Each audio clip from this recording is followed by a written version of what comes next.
Гэта праграма «Вяскоўцы». З вами Віктор Праліч. У Віцебскай вобласці прыступілі да збору яблычнага ўраджаю. Сёлета гэты сезон наступіў на 2 тыдні пазней, аднак спецыялісты запэўніваюць, што ўраджай будзе вельмі добры. Каб быць упэўненымі ў сваіх словах, сёння была праведзена вялікая работа яшчэ ўвесну. Гэтыя кадры знятыя ў канцы мая. Тады садаводы скардзіліся, што дрэвы пачалі цвісці на дэкаду пазней. І якім будзе ўраджай, нават немагчыма было прадказаць. Дзіву даваліся не толькі мы позняму цвіценню, але і спецыялісты Лужаснянскай гатункава-выпрабавальнай станцыі. Увесну там было шмат работы, нават кастры палілі, а сёння тут чырвона-жоўтымі агнямі палаюць і ломяцца галінкі ад вітаміннай прадукцыі. Значыць, спрацавалі на выдатна. Яблынямі ў Лужасне заняты 25 гектараў. На кожным з іх расце звыш 1000 дрэў. Імант, алеся, заслаўская, беларуская салодкая – асноўныя гатункі, якія прапісаны на гэтых землях. Вырошчваюцца яны тут зусім не выпадкова. Прывезеныя калісьці саджанцы айчынных селекцыянераў у якасці эксперыменту на выдатна сябе зарэкамендавалі. Ім ніпачым нават капрызны клімат Віцебшчыны. Сабраць тут плануюць каля 1500 тонн яблыкаў. Вось гэтая брыгада памочніку ў паўночны рэгіён прыехала з паўднёвага Століна, што на Брэшчыне. Прызнаюцца, што сёлетні год там багатым на яблыкі не назавеш. Месцамі прапала да 60% кветені. У лужаснянскіх садах толькі і паспяваць зрываць яблыкі з дрэў. Да работы прыступілі, і вось цэлы прычэп прадукцыі ўжо напоўнены ўраджаем. А гэта ні многа ні мала каля 2 тонн. За змену ўдаецца сабраць далёка не адзін такі прычэп, узброіўшыся ўсяго толькі азартам і парай вёдзер для пераборкі. Как урожай в этом году яблок? Ну, хороший. Очень даже хороший урожай. Ну, яблок много, и яблоки и вкусные, и красивые. В одно ведро собираем качественное яблоко, в другое ведро, которое идет, опад. Идет там на соки, на вино, а в одно хорошее. А каких вот все-таки яблок больше получается, хороших? Смотря какой сорт. Есть такой сорт, где хороших яблок много, а плохих мало. Если дождь идет, то настроение не очень, нам надо солнышко.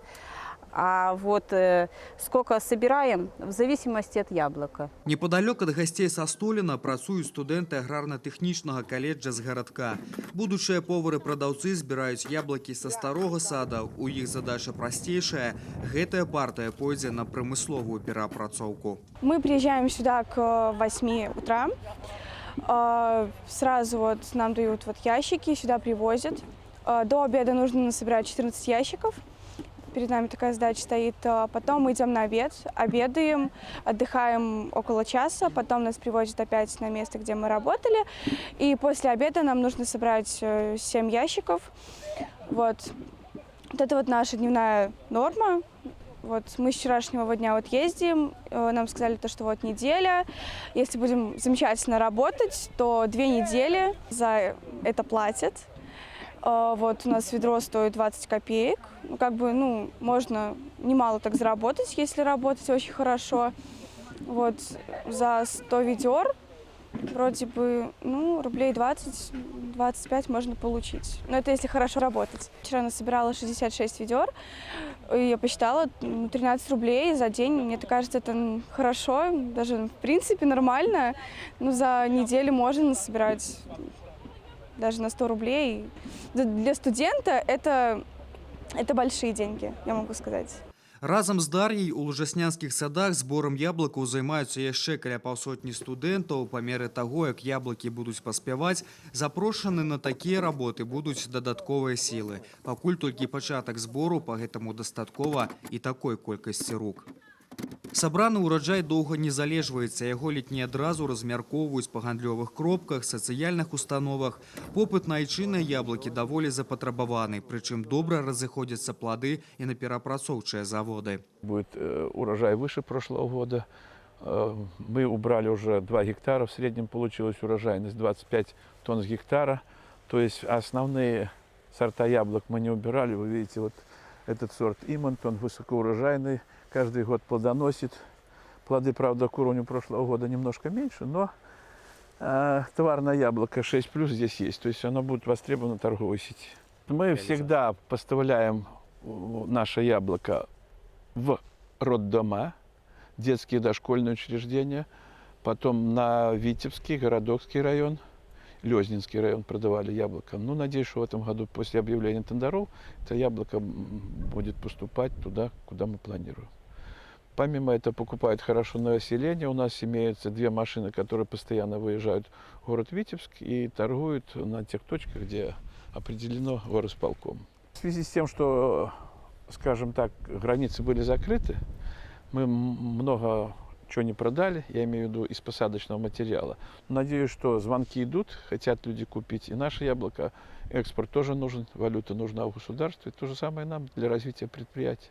Поэтому планируем это сделать, но так как еще яблоко находится на поле, нам его нужно собрать, и потом, соответственно, будем налаживать связи и предлагать наше яблоко. Хотя много идет звонков из России, из других областей хотят купить яблоко. Сегодня мы продали на промпереработку на вчерашний день 26,5 тонн. Купил Борисовский консервный комбинат. Сейчас просят другие организации тоже с республики продавать яблоко на промпереработку. На хранение ложим зимние сорта. Сегодня положено в хранилище около 17 тонн олеськи. Поэтому это поздний сорт. Он будет лежать, вкусовые качества будут подниматься. И будем тоже реализовывать в городе Витебске, Россию. Кто будет покупать, кто будет платить деньги, там мы будем в первую очередь продавать. Пара па нарыхтоўцы яблыку даволі працяглая. Звычайна пачынаецца ў сярэдзіне жніўня, сёлета пазней. Паспець плануюць да першых маразоў. Тое, што не рэалізуюць зараз, разбяруць як гарачыя піражкі на працягу года. Сваіх карысных якасцяў лужаснянскія яблыкі не страцяць. Яны будуць чакаць свайго часу ў сховішчы. Разлічана яно на 200 тонн. Пры тэмпературы +4, +5 прадукцыя зможа праляжаць да наступнага ўраджаю ў цэласнасці і захаванасці. Тут не апрацоўваюць іх хімікатамі, што і адрознівае чынны фрукт ад замежных.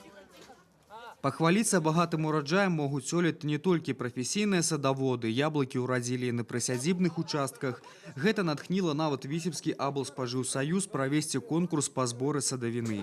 Удзельнікі навучэнцы школы, дзіцячых садкоў. Гэта Варонаўская школа, якая адной з першых падключылася да спаборніцтва. У іх садзе россыпь і яблычных гатункаў, і саміх пладоў. Карабкоўка, белы наліў, штрыфель, Антонаўка. Дзеці пасля заняткаў спяшаюцца, але не дадому, а ў школьны сад. Мы учимся в агроклассе. На протяжении всего года мы помогаем нашим педагогам на школьном огороде. У нас замечательный школьный огород. Ну и также мы занимаемся сбором яблок. Мы их собираем, сдаем. А в этом году мы узнали вот как раз об этом конкурсе. Ну, нам стало интересно. Мы решили все вместе приобщиться, всей школы приобщиться к этому конкурсу, собрать как можно больше яблок. Мы надеемся на победу. Это имеет свою выгоду. Мы участвуем в этом активно. Многим помогаем, младшим нашим классам, помогаем учителям. Арганізатары конкурсу прадумалі ўсё. Удзельнікам не трэба хвалявацца аб лагістыцы ўраджаю. Аблспажыўсаюз прадаставіць свой транспарт. Конкурс працягнецца до пачатку кастрычніка. Конкурс предоставляет собой право подвести в каждом районе эти итоги. В каждом сегодня, еще раз повторяю, чтобы собрать наибольшее количество яблок, приучить детей к самостоятельному заработку, к экологии, к ресурсам, бережному использованию. Ну и, соответственно, дети получат, будем говорить так, хорошие заработки. Первое место предусматривает сбор 25 тысяч килограмм, это 25 тонн, второе 20 и третье 15. За первое место школьникам будет школам предоставлен проектор, за второе место телевизор, и за третье место будет мобильные системы. То есть мы предусматриваем стимулирование именно школ и самих школьников. Кроме того, за то, что они будут собирать яблоко, мы будем выплачивать утвержденные сегодня 10-12 копеек за килограмм именно яблоко АПАТ. И эти будут деньги перечислены. Либо школьник получит наличными, либо школа. Вот такой конкурс для того, чтобы увеличить объемы закупок яблок на всей территории Витебской области. Удзел у конкурсе па прызнанні арганізатараў гэта не толькі магчымасць праславіць установу, падзарабіць грошай, а яшчэ і палепшыць матэрыяльна-тэхнічную базу. Пераможцаў сярод школ і садкоў чакаюць каштоўныя прызы. Вынікі падвядуць 4 кастрычніка.